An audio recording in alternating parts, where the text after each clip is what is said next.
안녕하세요. 올랜도 킴입니다. 오늘은 반도체에 관해서 한번 알아보는 시간을 갖도록 하겠습니다. 그리고 한 5개 업종도 같이 한번 알아보겠습니다.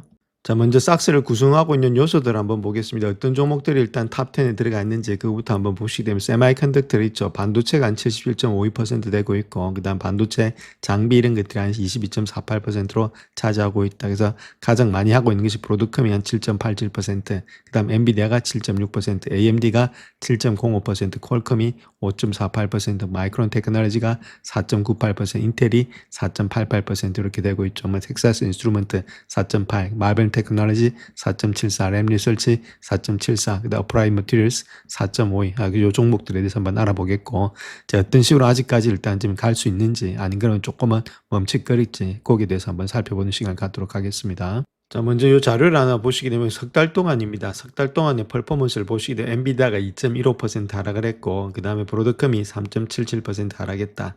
AMD는 13% 하락했죠. 그래서 석 달 동안에 하락세가 좀 깊다는 겁니다. 대신에 마이크론 테크놀로지만 66% 정도 상승했죠. 자, 그런 가운데 있고, 나머지 종목들도 인텔 또한 9%, 10% 가까이 상승됐다. 이렇게 말씀드릴 수 있겠는데, 이 5개 종목만 보게 되면은 일단 지금 이제 마이크론 테크놀로지, 이 부분 외에는 거기다가 하락하는 그런 모양이 있었다. 이렇게 보시면 되겠죠. 그렇다면 밸류에이션이 높아서 하락한 건지 아니면 일단 잠시 쉬어가는 장인지 그런 것들에 대해서 살펴보겠습니다. 자, 특별히 오늘 시장을 한번 볼 것 같으면은 아무래도 시장에 좀 조정이 있었다는 건데 대순환이 있었다는 거죠. 그레이트 로테이션과 차익 실현이 있었다. 즉 자본의 이동이 있었다는 겁니다. 기술주에서 방산주로서 그레이트 로테이션이 있었다. 이렇게 보시면 되는데 1월 8일에는 반도체 섹터의 전반적인 하락 자체가 펀더멘탈 훼손보다는 거시적 자산 분배 일단 전략에서 급격한 수정에 의한 그런 것들이 크다 이렇게 말씀드릴 수 있겠죠. 그래서 그레이 로테이션이다 이렇게 말할 수 있는데, 자, 아무래도 2027년도에 국방 예산을 갖다 기존 예측치를 상회하는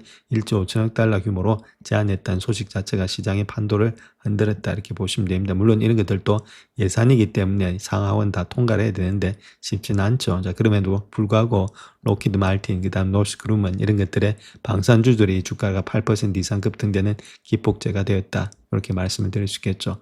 자, 그런 가운데 있기 때문에 아무래도 역사적 고점에 있다고 생각했던 기술주 반도체 주식에서 막대한 차익이 실현이 되었고, 정부 지출 확도가 보장된 방산 섹터로서 자금을 좀 인도시키는 전략적인 리밸런싱이 단행된 게 아니겠는가. 자, 그렇게 우리가 현재로서는 볼 수 있다는 겁니다. 자, 그렇다면 AI 반도체 자체가 아직까지 성장 동력이 여전히 유효한지 거기에 대해서 한번 알아봐야 되겠죠. 단기적인 주가 조정에도 불구하고 반도체 산업의 구조적인 성장을 견인하고 있는 AI 인프라 투자의 펀더멘털은 어느 때보다 강력하다 그렇게 말하고 있고, 자, 대부분의 하우스들은 2010년도를 기점으로 AI 투자가 단순한 기대감을 넘어서 실질적인 캐펙스 집행 단계로 진입했다. 자, 그렇게 말하고 있죠. 자, 특별히 골드만삭스 같은 경우에 있어서는 2020년도에도 전 세계 하이퍼스케일러에 지금 이제 AI 관련 설비 투자가 5,270억 달러, 약 700조 원을 넘을 것으로 상향 조정되고 있다. 불과 18개월 전에 예측지였던 4,650억 달러를 크게 상회하는 수치다. 자, 그렇게 말을 하고 있죠. 자, 그런 것들이 있기 때문에 AI 데이터 센터 구축이 일시적인 유행이 아니고 전력망이란지 통신망과 같은 필수 유틸리티화가 되고 있다. 자, 그렇게 말을 하고 있죠. 그만큼 지금 이제 상당히 필요한 거다. 이렇게 말을 하고 있고, 자, 이러한 막대한 자본 지출 자체는 반도체 기업들에게 하반 경직성을 제공하고 있는 매출의 바닥 역할을 하고 있다. 자, 그렇게 말을 하고 있죠. 그래서 엔비디아의 CFO가 이야기했던 내용이 2010년도까지 AI 제품의 수요가 5천억 달러를 상회할 것이다. 그렇게 언급하면서 이러한 전망을 뒷받침하고 있다는 겁니다. 그래서 현재의 주가 하락 자체가 실적 둔화에 대한 우려가 아니라 이미 반영된 호재에 대한 차익 실현 성격이 가능하다는 그런 반증이 여기서 나타나고 있다. 이렇게 현재로서 밝히고 있습니다. 자, 또한 엔비디아의 진화가 되고 있는데 루빈의 플랫폼이라든지 밸류에이션의 매력이 있다는 겁니다. 현재 엔비디아의 주력 제품이 블랙웰은 아키텍처를 넘어서서 차세대 루빈 플랫폼으로 전환을 준비하고 있다는 것. 그래서 2020년도 출시 예정인 루빈 플랫폼 자체가 기존 전력 대비해서 효율성을 획기적으로 개선하고 있고,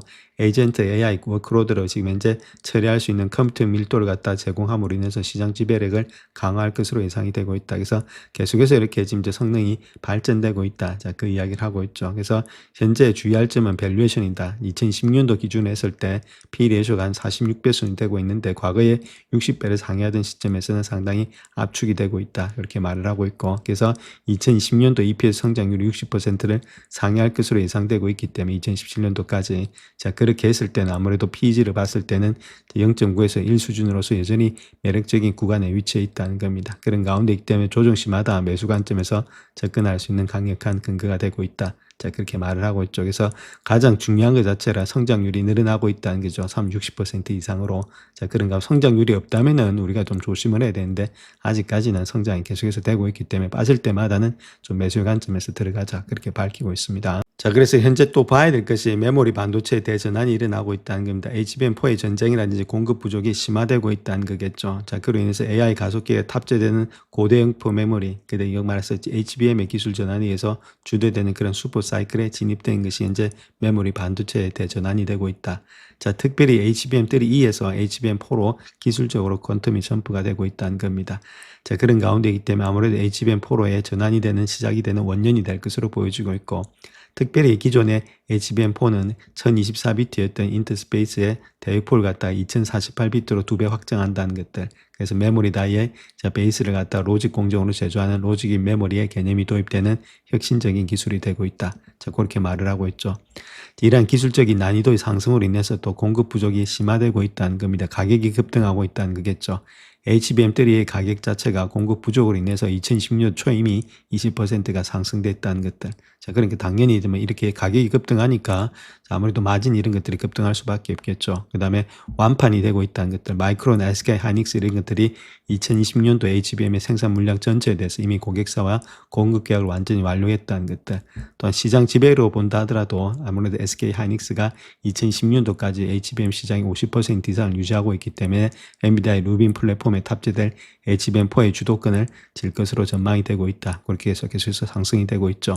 자, 이런 가운데 있기 때문에 지금 모든 것들이 아무래도 상승 중에서 조정이 있는 거지 아직까지는 하락으로 접어든 단계는 아니다 이렇게 말씀을 드립니다. 자, 그로 인해서 마이크론 자체가 전략적인 도약이 될 수 있다 그렇게 말하고 있는데, 모건 스탠리는 2020년대 반도체 섹터 중에서는 마이크론이다 그렇게 이야기를 하고 있고, 아무래도 엔비디아로부터 HBM3의 품질 인정을 획득해서 SK 하이닉스의 독점 체제에 균열을 내고 있다는 것들, 그래서 고수익 AI 메모리 시장에서 점유율을 확대하고 있다는 것들, 또한 경제사 대비해서 낮은 P 밸류에이션이 있죠. 10배에서 12배. 자, 그러니까 아무래도 생산이 비중이 확대에 따른 정체적 수혜가 아무래도 마이크론이 되지 않겠는가. 자, 그렇게도 볼 수가 있겠습니다.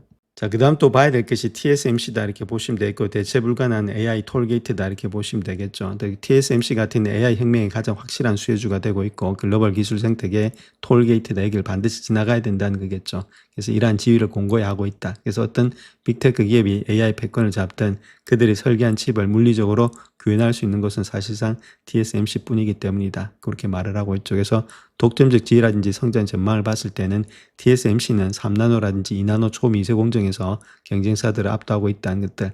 자, 모건 스탠리 역시도 2020년 매출의 성장률이 시장 컨센서스인 22%를 상회하는 30%에 달할 것으로 예측이 되고 있다. 그렇게 말을 하고 있고, 또 AI 가속비뿐만 아니라 애플이라든지 다른 여러 가지 고객사들에게 차세대 칩 생산인 TSMC의 최선단의 공정에 집중되고 있기 때문이다. 그렇게 말을 하고 있죠. 충분히 상승 가능하다. 그렇게 말을 하고 있고, 또한 2025년도에도 50% 이상 상승하면서 사상 최고가 부분인 327불에 거래되고 있지만은 P/E 레이쇼가 아직까지도 26배 수준이다. 그래서 엔비디아라든지 다른 기술주 대비해서 저평가되어 있다. 그렇게 말을 하고 있죠. 물론 지정학적 리스크 이런 것들이 작용하고 있기 때문인데, 그럼에도 불구하고 목표 주가를 35% 정도 상향 조정했다 이렇게 말하고 있죠. 골드만삭스에서. 그러니까 아직까지도 지정학적 우려를 압도하고 있는 것이 아무래도 TSMC의 펀더멘털이다. 그래서 이것도 계속해서 주가의 상승 여력이 있다. 자, 그런 식으로 말씀을 드리겠습니다. 자, 그래서 현재 반도체는 아직까지 상승 여력은 여전히 충분하다 그렇게 보시면 되겠고, 그래서 지금 조정 갖다 건전한 조정 헬스 콜렉션 숨고르기다 이렇게 보시면 되겠죠. 그래서 완전히 메가 트렌드가 훼손되지 않았기 때문에 상승 여력이 많이 있다. 자, 그렇게 보시면 되겠고, 자, 그 다음에 그렇게 했을 때 어떤 식으로 투자를 하느냐. 메모리 같은 경우에 있어서는 마이크론이다 그렇게 말을 하고 있죠. 최대 수요주가 될 가능성이 많은데, 그 이유는 HBM의 공급 부족, 지정학적인 반사 이익을 동시에 누릴 수 있는 위치에 있다는 것들. 그 다음 파운드리에 있어서는 아무래도 TSMC다. AI 시대의 필수 불가결한 그런 인프라이기 때문이다. 이렇게 말을 하고 있죠. 그다음 엔비디아 같은 경우에서는 물론 여전히 포트폴리오 핵심이지만은 기술적인 지지선 180불 초반대까지는 조금 기다렸다가 들어가야 된다. 그렇게 이야기를 하고 있고 또 가장 중요한 것은 지금 이제 반도체 섹터의 변동성을 방어하기 위해서 국방 예상 증액 수혜를 입는 방산주 이런 것들 이런 포트폴리오 일부 편입해서 리스크를 분산하는 바벨 전략 이런 것들이 좀 필요하지 않겠나. 자, 그렇게 보여지고 있습니다. 자, 그래서 현재 체킹해봐야 될 상황은 아무래도 밸류에이션에 점검이 되지 않겠는가, 너무 비싼 거 아니냐. 자, 그렇게 한번 봐야 되는데 아무래도 가장 우려하는 것이 거품이겠죠. 그래서 반도체 기업들의 12개월의 P 레이쇼 폴리 기준으로 보게 되면은 일부 종목은 역사적 고점에 있다. 나머지 섹터는 여전히 평균 수준에 있음을 우리가 알 수가 있다. 이렇게 말씀드릴 수 있겠죠. 즉 AI 주도주 이런 것들과 더불어서 레거시라든지 메모리 이렇게 두 가지 종류를 놓고 봤을 때 엔비디아라든지 AI 칩 선두주자는 높은 P를 받고 있지만은 폭발적인 이익 성장률이 있기 때문에 이를 정당화되고 있고, 자, 전통적인 메모리라든지 아날로그 반도체 기업들은 경기 민감도로 인해서 상대적으로 낮은 밸류에이션을 유지하고 있기 때문에 하반 경직성이 있다. 자, 그렇게 이야기를 하고 있죠. 자, 그런 가운데이기 때문에 엔비디아 같은 경우에는 상당히 배수가 높습니다. 한 45배수 정도. 자, AMD 역시도 한 지금 이제 35배수가 넘어가고 있고, 그 다음에 SOX, 삭스 이것도 인덱스도 에버리지로 봤을 때는 한 25배수에서 30배수, 그 다음에 인텔 역시도 한 20배수가 넘어가고 있고, 메모리 메이커, 이렇게 마이크로렌즈, XK 이런 것들 아직까지 15배수에 머물러 있는 상태에 있고, 이것도 지금은 AI에 속해 있는데, 그럼에도 불구하고 조금은 저평가되어 있는 그런 모양이 있죠. 그래서 전반적으로 이런 모양이 되어 있으면서, 자, 아무래도 다른 것보다는 엔비디아, AMD의 아무래도 밸류에이션 자체가 조금은 높게 형성이 되고 있다. 이렇게 밝히고 있습니다. 자, 그 다음에 상승 여력의 핵심이 있느냐 이렇게 했을 때 AI 시장이 확장이 되고 있느냐 그렇게 봐야 되겠죠. 우리가 반도체를 갖다가 지금은 단지 일단 그냥 반도체로 보시면 안 되고 전략적 자산, 미국의 전략적 자산으로 보셔야 됩니다. 자, 그만큼 소중하니까 트럼프가 뭐 팔지도 못하게 하고 팔 때는 세금 내고 팔게 하고 막 그렇게 하고 있죠. 그러니까 이거 자체가 단순한 반도체가 아니다. 이제부터는 이 반도체 자체는 완전히 국가를 대표하는 그런 자산이다. 자, 그렇게 먼저 인식하시고, 그렇기 때문에 주가 자체가 약간 무너진다 하더라도 큰 폭에 일단은 빠지진 않는다. 자, 그런 개념을 가지시는 게 훨씬 더 중요하다 이렇게 말씀드릴 수 있겠죠. 그래서 현재 단기적인 주가 하락에도 불구하고 반도체 시장 자체가 구조적인 성장은 현재 진행형이라는 것들, 특별히 AI용의 데이터 센터라든지 온 디바이스 AI 이런 것들의 수요가 5년간의 반도체 시장을 견인할 것으로 예측이 되고 있다. 특별히 AI 반도체와 전동 레거시 반도체를 비교해 봤을 때 성장률을 본다면은 2015년부터 시작해서 2017년도까지 성장률은 레거시보다는 AI가 훨씬 더 가파르다 이렇게 보시면 되겠죠. 그래서 현재 반도체 슈퍼 사이클의 단계를 본다면 인프라 구축 단계 있죠. 현재 단계를 본다면 그래서 CSP 클라우드 업체들이 공격적인 AI 서버를 투자하는 단계에 있다. 그래서 HBM이라든지 엔비디아 이런 것들이 수혜를 받는 단계에 있고, 그 다음에 온 디바이스라든지 이런 쪽으로 AI가 확산된다. 그렇게 했을 때는 AI PC라든지 스마트폰의 교체가 수요가 폭발이 되겠고, 그래서 인텔, AMD, 퀄컴이 수요를 받지 않겠는가. 자, 그 다음 AI 서비스의 대중화로 인해서 소프트웨어 추론 시장이 개화되면서 메모리 수요가 지속적으로 증가될 것으로 보여지고 있다. 자, 이런 식으로 흘러갈 것으로 예측이 된다 이렇게 말씀드립니다. 자, 그 다음 또 리스크 요인으로는 아무래도 중국 반도체 규제가 있다는 거죠. 지정학적 리스크로 인해서 매출 감소 우려가 있다는 것들, 금리 인하가 지연되고 있다는 것들, 고금리 장기화 자체가 기술적 밸류에이션에 좀 부담을 준다는 것들, 자, 투자 과열의 논란이 있다는 것들, AI 수익화 시점에 대한 의구심이 있다는 것들, 리턴 인베스트가 언제쯤 될 거냐, 이런 것들이 리스크가 되겠고, 자, 불케이스 기회 요인으로 본다면 메모리 가격이 급등하고 있다는 겁니다. D램이라든지 낸드의 고정 가격이 상승의 추세가 지속되고 있다는 것들, HBM의 공급이 부족되면서 2020년도까지 하이밴드 위드의 메모리 이런 것들이 매진 상태에 있다는 것들, 그 다음에 BAI 섹터도 회복되고 있다. PC라든지 모바일 시장이 완만한 회복세를 보이고 있다. 뭐 요건 두 번째고, 이런 것들이 가장 크게 현재로 작용이 되고 있다. 이렇게 말씀을 드릴 수 있겠죠. 그래서 투자 전략을 본다면 아무래도 좀 분할 매수 관점에서 들어가야 되지 않겠는가. 변동성이 크기 때문에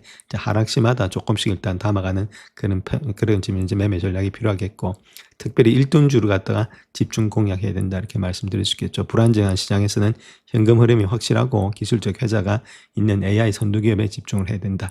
그 다음에 긴 호흡을 좀 길게 가져가자. 이번 하락은 상승 추세 속에 완만한 조정일 가능성이 높다. 자, 그런 가운데 있기 때문에 아무래도 2026년도까지는 장기 사이클로 봤을 때는 추세는 계속해서 되지 않겠는가. 자, 그렇게 볼 수가 있겠습니다.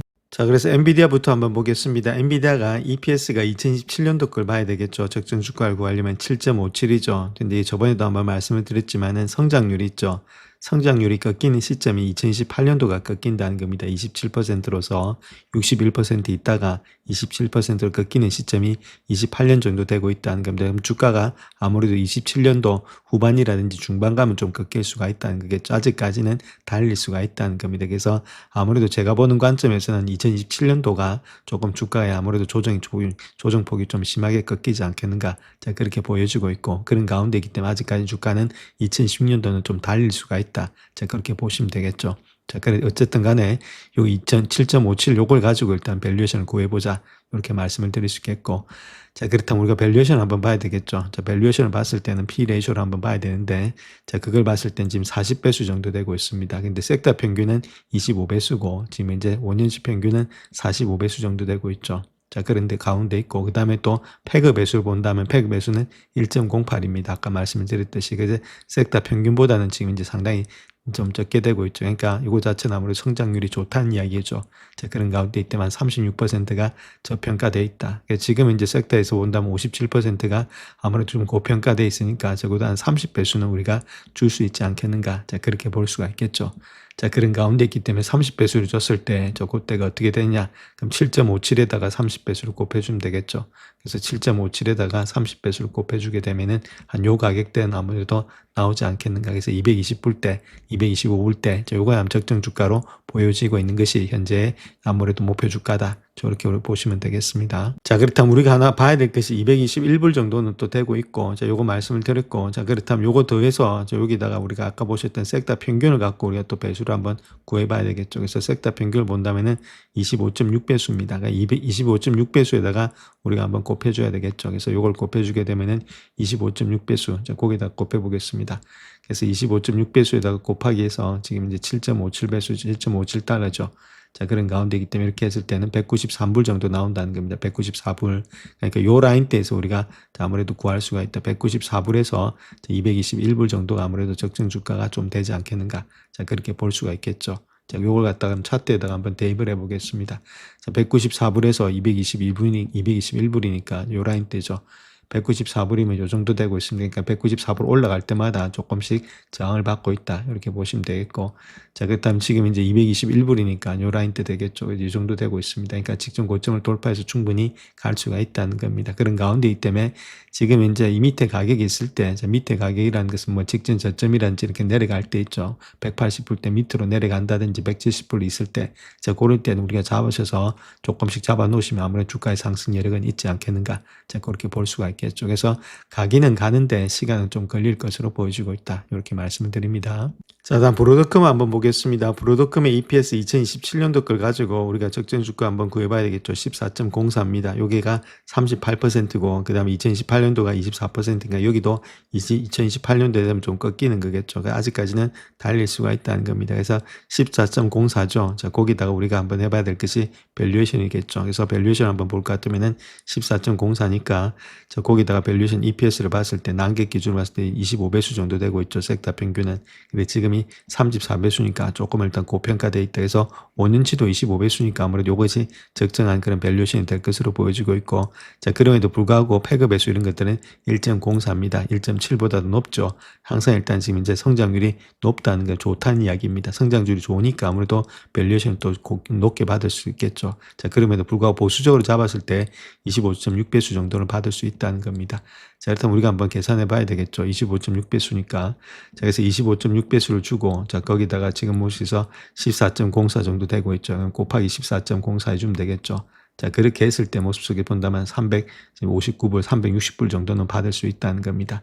자, 일단 360불 정도 받을 수 있으니까 아무래도 이 정도까지는 올라갈 수 있다는 이야기가 되겠죠. 직전 저점이 요까지. 자, 그런 가운데이기 때문에 지금 이 밑에 있는 것 자체는 아무래도 조금은 저평가되어 있다 이렇게 보시면 되겠죠. 그래서 이런 것들은 아무래도 직전 저점 요 라인 때 있죠. 320불대가 지켜내는지를 좀 봐야 된다. 만약에 이게 강하게 깬다면 주가 자체는 조금 더 내려오면서 요까지도 볼 수 있다. 직전 저점에 있던 280불대 아니면은 300불대까지도 지켜내는지를 봐야 되겠죠. 그래서 만약에 요걸 강하게 깬다면 300불대가 지켜지는지를 보고 그게 깨진다면 280불대도 보죠. 안 그러면 지금은 이런 데서는 좀 저평가돼 있다 이렇게 보시면 되겠죠. 자, 그럼에도 불구하고 그렇게 좋은 모양은 아닙니다. 현재 차트상에서 보면은 헤드 앤 숄더가 좀 되고 있으니까 주가 자체가 아직 반등되려면 조금은 시간은 걸릴 것으로 보여진다 이렇게 말씀을 드립니다. 자, 다음 AMD 한번 보겠습니다. AMD의 EPS 한번 보겠습니다. 2017년도가 10.27 정도 되고 있죠. 그러니까 58% 성장률이 있다는 거 상당히 높죠. 그런데 2018년도 되면은 38로서 많이 내려가고 있죠. 그러니까 아무래도 2018년도 되면 약간의 조정은 나올 수 있다. 그렇게 보시면 되겠죠. 물론 두 자릿수 숫자 매출이기 때문에 성장이기 때문에 문제는 없는데 자, 그럼에도 불구하고 58%에서 38%로서 많이 일단 조금은 아무래도 성장이 좀 줄어드니까 그때는 좀 우리가 조정을 볼 수가 있다. 이렇게 누차 말씀을 드립니다. 자, 그렇다면 아무래도 10.27을 가지고 우리가 적정 주가를 한번 구해보자. 이렇게 보시면 되는데 그렇다면 그때의 밸류에이션을 한번 보겠습니다. 현재 밸류에이션이 한 25.6 정도 되고 있죠. 반도체는 그게 똑같죠. 자, 그럼에도 불구하고 우리가 패그 배수를 볼 것 같으면 패그 배수 자체는 아무래도 지금 이제 1.17 정도 되고 있죠. 그래서 성장이 다들 좋다는 이야기입니다. 패그 배수는 PE를 갖다가 5년 동안에 지금 이제 이익 성장률로 나눈 거다 이렇게 보시면 되겠죠. 그래서 성장이 크면 클수록 좋겠죠. 전반적으로 모든 것들이 아무리 PEG는 낮은 것이 좋습니다. 그러니까 1.71보다도 항상 낮죠. 1배수 되고 있고 아까 엔비디아 같으면 1.01까지 나왔죠. 그만큼 일단 패그 배수가 지금 낮다는 이야기는 성장이 좋다는 이야기입니다. 성장이 좋다는 말은 아무래도 지금 25배수 받고 있는데 지금 현재 25배수가 지금 이제 섹터 평균인데 52배수를 받는 이유가 성장이 좋으니까 이렇게 받을 수가 있다는 거겠죠. 자, 그럼에도 불구하고 우리는 좀 보수적으로 봐서 25.6배수를 가지고 밸류에이션을 한번 해보겠습니다. 적정 주가를 한번 구해보겠습니다. 25.6배수. 자, 계속해서 25.6배수인데 자, 그렇다면 25.6배수에다가 곱하기를 해야 되겠죠. 곱하기 해서 지금 현재 모습이 10.27달러죠. 그래서 요걸 해주게 되면은 현재 모습이 262불 정도는 나온다는 이야기입니다. 자, 그렇다면 지금 이 모습 속에서 한 204불 되고 있는데 262불이면은 이 직전 고점 정도 되고 있다는 거겠죠. 충분히 이까지가 아무래도 적정 주가가 될 수 있다는 겁니다. 25배수를 줬어더라도 그럼 지금 많이 고평가, 저평가돼 있다는 이야기겠죠. 자, 그럼에도 불구하고 주가는 지금 이제 이 밑에까지 200불대까지 내려왔다는 겁니다. 그래서 200불이 지켜지는지 우리가 좀 봐야 되겠고, 자, 아무래도 이런 갭으로 일단 떴기 때문에 갭 라인대가 무너지게 되면 좀 하락세는 강한데 요만 지켜주면은 다시금 반등은 될 수 있다. 자, 그럼에도 불구하고 자, 아무래도 일단 차트는 조금 꺾여 있는 모양이 있죠. 이렇게 쌍봉으로 꺾이면서 고점이 좀 낮아져 있는 상태에 있으니까 그렇게 좋은 모양은 아니죠. 시간은 좀 걸리지 않겠는가. 자, 그렇게 우리가 볼 수가 있겠습니다. 지금 모멘텀은 그렇게 좋은 편은 아니다. 이렇게 말씀을 드립니다. 자, 다음 마이크론 테크놀로지 한번 보겠습니다. 이것도 EPS를 보시게 되면 EPS가 2017년도가 23%로서 높았다가 2018년도에 마이너스가 되고 있죠. 자, 그런 가운데 있기 때문에 아무래도 2027년도가 피크가 될 가능성이 많이 있다. 이렇게 보시면 되겠고, 그렇기 때문에 요걸 가지고 아무래도 39.87달러, 요걸 가지고 지금 이제 적정 주가 한번 구해봐야 되겠죠. 자, 그런 가운데 있기 때문에 우리가 한번 봤을 때는 지금 모습에서 여기 보시게 되면 아무래도 지금 이제 아무래도 P 레이쇼 있죠. P 레이쇼로 봤을 때는 10배수 정도 나타나고 있습니다. 자, 그런데 섹터 평균이 25배수죠. 상당히 일단 저평가되어 있다는 겁니다. 거기다가 지금 이제 다른 것보다도 패그 배수 역시도 지금 0.2 정도 되고 있죠. 성장도 높은 데다가 밸류에이션은 상당히 저평가되어 있으니까 주가는 더 갈 수가 있겠죠. 그런 가운데 있기 때문에 할 수 있는데 우리가 25배수를 주기보다는 이제 요거는 우리가 한번 비교 대상이 조금 더 다르게 비교를 해봐야 되겠습니다. 그는 왜냐면은 요 같은 종목들 있죠. 그 마이크론 테크놀로지 같이 가는 종목들을 비교해야 되니까 삼성하고 그다음 하이닉스 있죠. 삼성하고 하이닉스, 삼성은 지금 모습에서 그 8배수 그다가 8배수 되고 있는데 삼성 같은 경우는 평균이 12배수입니다.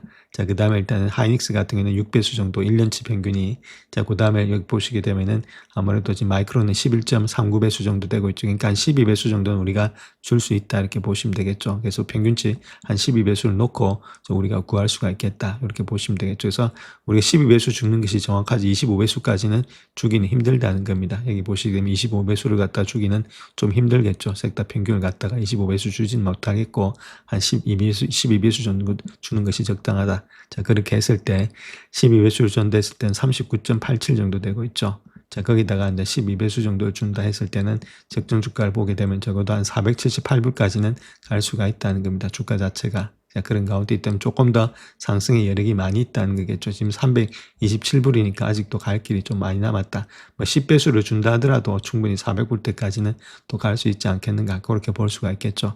자, 그런 식으로 해서 여기 또 눌릴 때마다 조금씩 잡으셔서 들고 가는 전략들이 돼야 된다. 성장도 좋고 밸류에이션도 낮은 편에 있다. 이렇게 말씀드릴 수가 있겠습니다.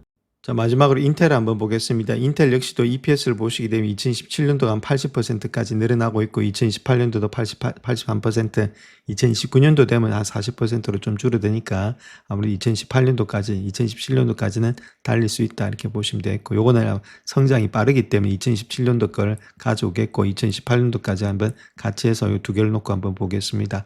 자, 그렇게 했을 때 우리가 일단 밸류에이션 보게 되면은 여기도 25.6배수겠죠. 아무래도 P 레쇼가 섹터 평균 요거니까 25.6배수를 곱해주면 되겠죠. 자, 그런 가운데이기 때문에 25.6배수를 곱해준다. 자, 그렇게 하고 두 가지를 구해봤을 때 하나는 1.08이죠. 그래서 1.08 곱했을 때는 28불 정도가 나타나고 있다. 요건 27년도께 28불 정도 나타나고 있다는 거고. 자, 그 다음 또 하나 보아야 될 것이 지금 이제 1.97달러 정도 되고 있죠. 그래서 1.97달러에다가 곱하기 25.6배수 하면 되겠죠. 자, 그렇게 했을 때는 한 50불 정도 되고 있다는 겁니다. 50불에서 28불 요 사이가 아무래도 움직이는 그런 라인이 될 수가 있겠다. 자, 이렇게 제가 두 가지를 구했던 것은 아무래도 이건 성장이 좀 빠르기 때문에 특별히 이익이 지금 이제 이런 식으로 나타나기 때문이다. 저 그렇게 보시면 되겠고. 그래서 요걸 갖다 차트에다 대입해 보겠습니다. 28불에서 지금 뭐시서 50불이죠. 28불 정도는 이 정도 되고 있고 50불 정도는 한 요 정도 되고 있으니까 여기서 왔다 갔다 할 가능성이 많겠고, 이 밑으로 내려온다면 좀 매수의 관점이겠죠. 그렇기 때문에 이거는 성장이 계속해서 가파르기 때문에 아직까지는 좀 빠진다 하더라도 들고 가는 그런 전략이 돼야 되지 않겠는가. 앞으로 트럼프가 어떤 식으로 인텔을 갖고 가져가면서 인텔이 정말로 일단 지금 이제 반도체에서 성공하는지를 계속해서 지켜봐야 될 그런 종목이다 이렇게 말씀을 드립니다. 영상을 끝까지 시청해 주셔서 감사합니다. 영상이 도움이 되셨다면 구독과 좋아요 부탁드립니다. 감사합니다.